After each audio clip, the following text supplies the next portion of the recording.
So yesterday I tweeted something during the NFC Championship game that caused quite a stir on Twitter.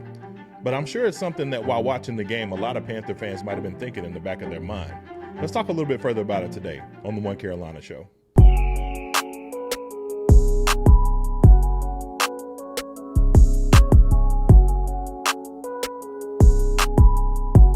So yesterday during the NFC Championship game, which featured a lot of former Panther players, including Christian McCaffrey, Greg Olsen calling the game, and Haason Reddick, I said something to the effect of this: low-key, Haason Reddick might be better than ...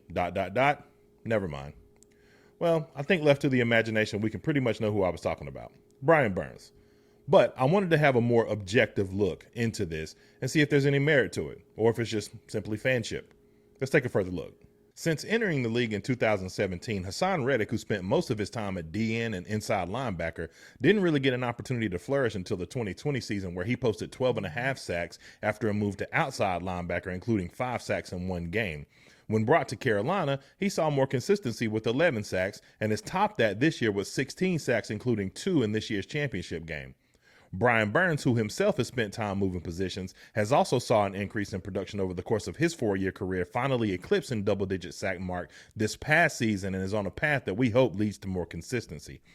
As detailed in a tweet by Panthos, I want to see where Brian Burns is at age 28. He's 24 and just had 12.5 sacks. Reddick at age 24 had 4, and that was Reddick's second year. In Burns' second year, he had 9. What can't get lost is the amount of time that Reddick played out of position, and you can argue the same for Brian Burns as well. Now, this truly is an apples and oranges comparison. For instance, take a look at this tweet by Avarice Gambino. Are they really comparable? Reddick is a 3-4 rusher, Burns is a 4-3 edge. Let's see Reddick do this from a 3-point stance. Completely understand that. And objectively, it truly is an apples and oranges comparison. But just from a fanship perspective, and I think that that's what my position truly is, Reddick just pops off the screen. You know, he's so disruptive. It seems like he's in the backfield like every play, and you always have to account for him. Now, not for nothing, Brian Burns, the same thing. I just hope to see more consistency and him develop in a way similar to Reddick has. But I don't know. Tell me what you think. Do you think Haason is better? Do you think that they're even? Or is it just a comparison that doesn't even make sense?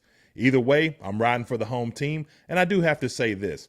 Hype Man Lucci, I want to extend an apology because I don't mean to say this in a disruptive kind of manner, and I noticed that you had responded to one of the tweets from Panthos that was on that Twitter page.